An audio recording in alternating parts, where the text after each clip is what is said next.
your girl Daxaniart. Welcome back to my YouTube channel. So today we are gonna go over this drawing that I did, and there's a lot of things happening within this drawing that I'm going to go over today, and I'm going to try really hard to explain how I went about doing all of this, because there's like a glitch slash 3D effect slash like a static VCR effect going on.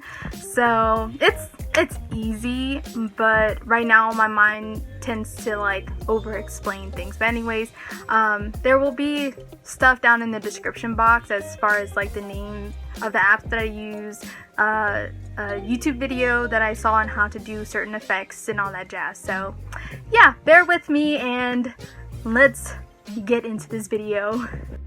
Alright, two things. First, I want to bring up the reference photo I used to trace over.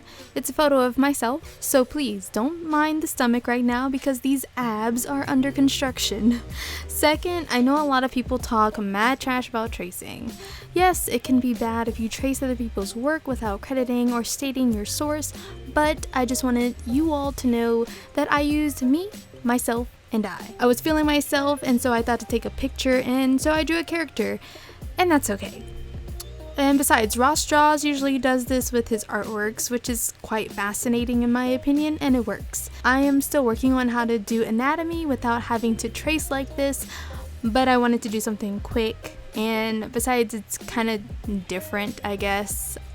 And I'm not gonna lie, it kind of feels good to draw a character that is at least like it's half the body, you know, and not just a bust. So awesome.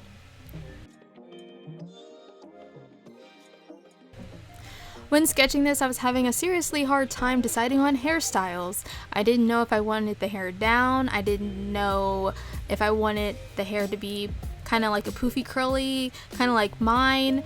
And it was gonna happen that way because this was going to be a self-portrait, but I decided not to do that because self-portraits never come out like the rest of my artworks. I don't know why, but I was like, no, I want this to come out really awesome. So this just ended up being an original character.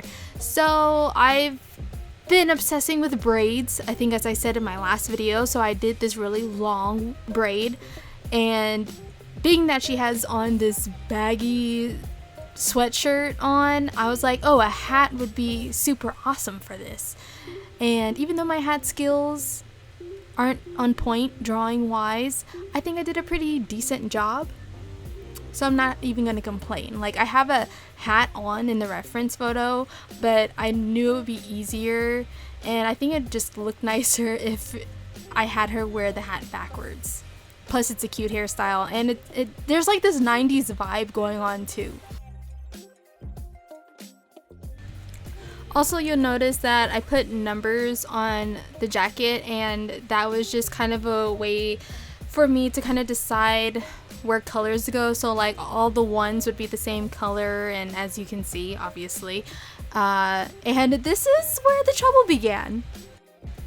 I have my character, you know, looking nice, taking a little selfie, and I'm really having a hard time deciding on colors. I couldn't decide how to color it, what colors look nice, but then, you know, I was struggling long enough where it actually looked pretty bomb. You know, I kind of liked how the sleeves, like the blues, they were like two different colored blues, and then I just left the jacket white. It was going to be another color, but then I was like, I don't want too many colors to clash. So I thought white, you know, you can never go wrong with white. From the jump, I already knew the theme of this drawing, and it's a modernized witch. I have the symbols on her jacket: air, fire, earth, and water. And I draw a citron, which is my favorite crystal, dangling from her ear. And then of course I added some made up constellations on her jacket, which I thought was would add a little extra something to make it stand out a little bit more.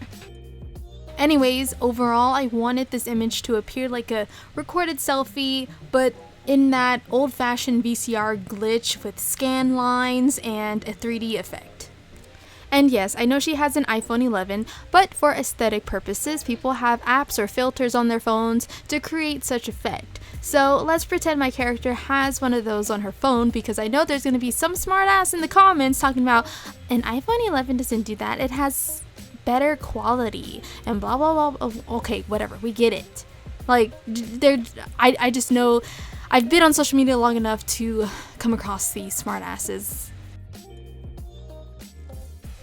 Okay, so for the 3D effect, you may see it slightly on my drawing, but I kind of altered it to my liking. But as for how I did it, I will guide you to another YouTube artist named Glimbri. I hope I said that correctly, but I was looking on how to do this effect for Procreate, and I happened to come across her video. So she's going to be better at explaining it than me, so please check the description box to that video. Next, we have the scan lines. If you go to my Instagram and look at the drawing without the VCR static effect, you'll notice the scan lines. For this, I went to Google and searched scan lines, which look like this. I saved the image and I placed it on top of the whole drawing, and I set it to overlay.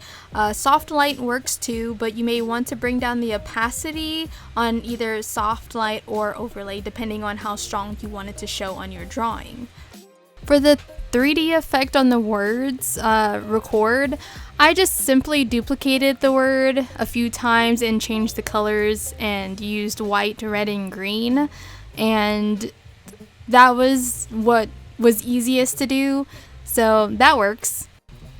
Now the moment you've been all waiting for, to create this VCR static effect, I use this app called Glitché or Glitch. So I ended up screen recording how I worked with this app to create this effect, so bear with me, okay? First, of course, open up the app, and then you're going to hit photo, which is in the middle, and it's going to bring up your camera roll, select your image, and it's going to pull up your image and all these different effects, which is really cool to check out. But for the static effect I used camera, then you're going to hit GIF. To get the movement of that little like static effect, you're going to just move your finger along the image and it's going to create it. But make sure it's on 1 first and move it around a little, and then go to 10, move it around a little, and then you're going to hit play. Then you're going to hit the right arrow, and then you're going to hit right arrow again, and then you're going to hit the up arrow, which is basically like you're gonna upload it and save it to your camera roll. And yeah, that's pretty much it, you guys. I will add that when you are creating these effects into a GIF for your image, they move pretty fast. So when I was doing the static effect, the original appearance of it, the GIF was moving fast, but I ended up putting it in another app called Video Shop, which is like a simple editing app on the go, and I just slowed the image down. So yeah, it was doable. I think overall the app is pretty self-explanatory, but if you guys have any questions, comment them or DM me, or even if you have any other suggestions on how to achieve these type of effects, leave it down below in the comment sections. Maybe there's an easier step or an easier process or something, or maybe it's a more in-depth process that will give you better results. Like, leave it all down below in the description box, you know, because we all want to learn something new, something different to apply to our artwork. So yeah, that's it for today's video. If you guys enjoyed it, please give it a thumbs up.